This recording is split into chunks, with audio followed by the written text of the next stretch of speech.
Akkana kana keessa jira namittiin kun meeshaa kanaa fi ijoollee kan akkamitti nyaachuu dandeesse ilkaan hin nyaatte moo ijaan nyaatte kan jedhu waan hedduu takkaa nama gaddisiisudha. Ashama harka fuunee hordoftoota masiyaarsituu jarra jirtu bakka jirteetti nageenya waaqayyoo isiniif haa baay'atu.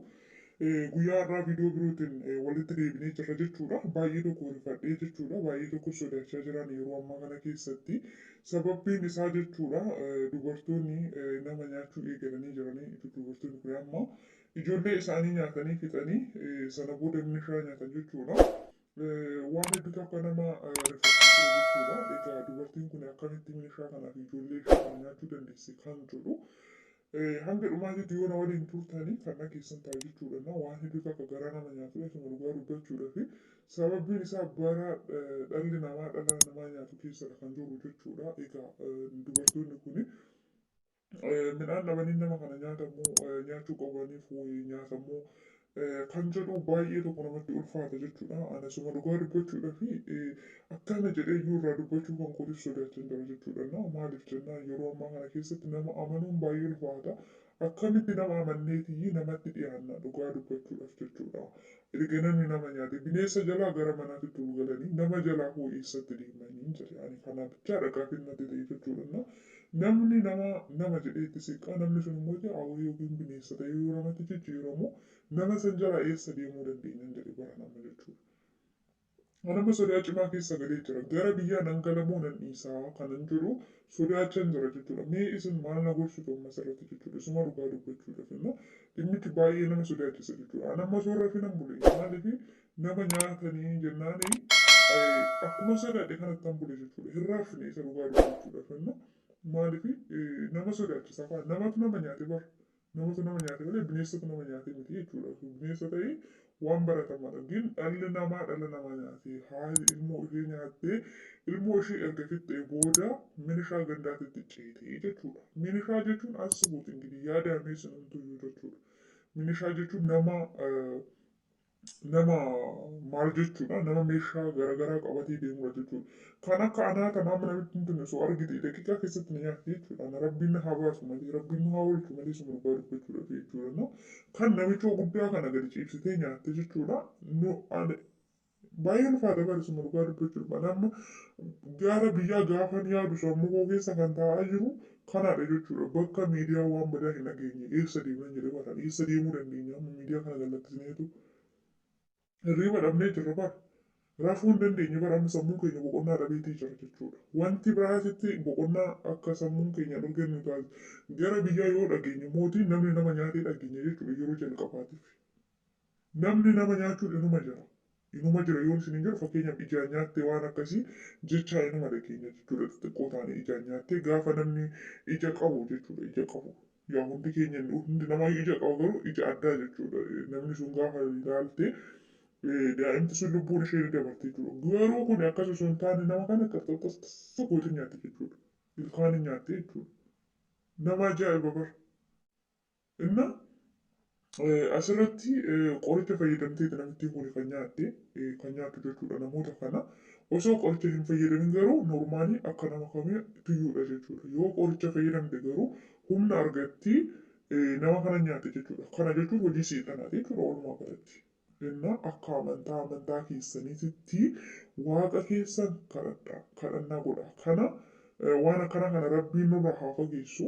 Lammaffaa waan akkana kana rabbiin nu hin dhageechisin malee kuni hojii seexanaati jechuudha. Hojii seexanaati. Warra bultoo seexanaa ta'etu waan akkana kana godha jechuudha. Waan dhabbatti namni nagaa namni uumaa isaa sodaatu namni karaa rabbii deemu nama rabbii isaatti amanuu hojii akkana kana irra raawwatu jechuudha. Kuni warra bultoo seexanaa ta'etu waan akkanaa kana gochaa jira jechuudha. Macheem seexanni kan waan gaarii hin yaadu miti waan akkasii amma jechuudha. Waa hedduu dhagahaa turre bara amma immoo waan addaa nama nyaachuu eegalanii. Ilmoo ishee nyaattee fixxee namni meeshaa gaddaa nyaata. Dhugaa waan baay'ee takka garaa namni asfaanuu dubartii jechuudha. Namichi maal jedhani amma na nyaachuu dandeessa. Ani onni akkamitti akkasitti dubbatan jedhe bara. Namitti meeshaa gaddaa nyaatte isa nama normaal akkamitti na nyaattu akka jedhan. Akkamitti na nyaattu akkas jedhan jechuudha. Namitti kun osoo qorichaaf fayyadamuu baate namicha kanallee nyaatte silaa har'a marrajaa kanaa iyyuu hin dhageenyu ture jechuudha. Akkasiyyuu jechuun qabu sirrii miti. Maaliif isheen barteetti kan nyaata jechuudha. Garuu qoricha fayyadamteeti kan nyaattu tokko. Namni qoricha kana oomishu itti gurguru yookiin ishees ta'uu danda'a yookiin nama biroos ta'uu danda'a. Namumti qoricha kana uumee akka isheen humna argatteetu nama kana nyaattu taasisu qoricha kana oomishu bakka jirutti qabameetu seera jala ooluu qaba jechuudha. Amma isaadha dubartoonni bahanii nyaatan. Kan qoricha itti gurgurullee namoota biroo fichisiisaa jira. Namoonni biroo kan miidiyaa irra hin bahin kan namni hin argin namoota hedduutu jiraachuu danda'a jechuudha. Namni dhala ofii nyaatu meeshaa gaddaa yoo nyaate kana hin gaddisiisu. Maaliif dhala isheetu nyaattee jirta qaba.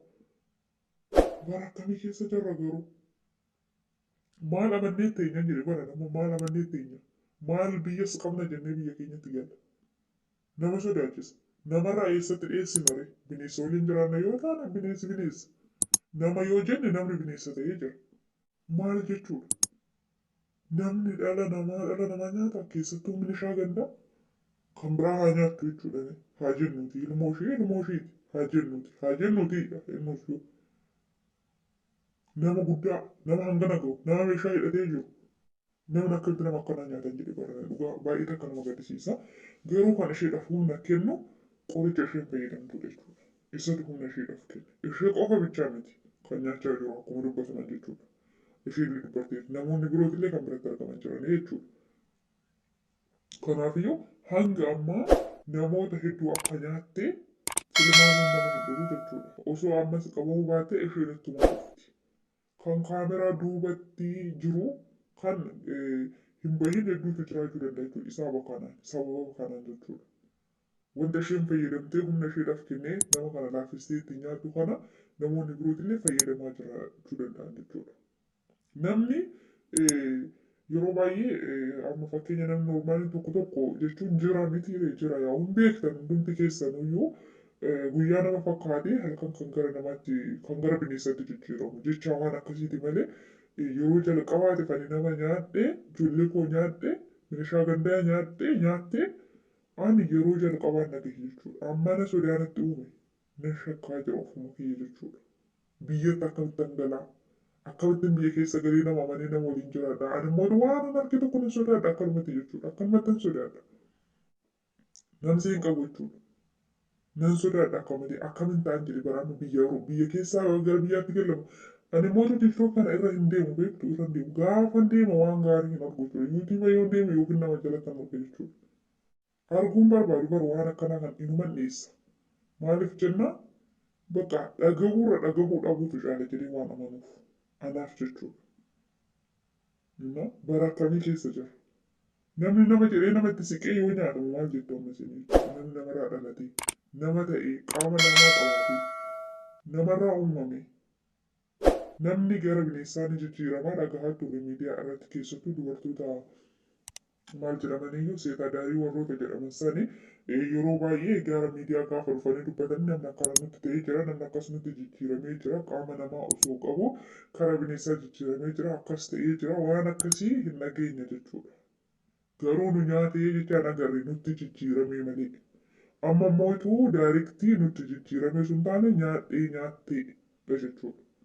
Kanaafi ammas yoo ta'e akkamitti akka nyaatte ijaan nyaatte moo ilkaaniin nyaatte moo affeeltee nyaatte moo akkam gootee akka jara kana nyaatte osoo sirriitti ifa nuuf bahee namoonnis akka irraa barataniif nuuf himame akka nuti irraa of eegnu nu taasisa jechuudha. Waan hunda caalayyuu kadhannaadhaan jabaadha.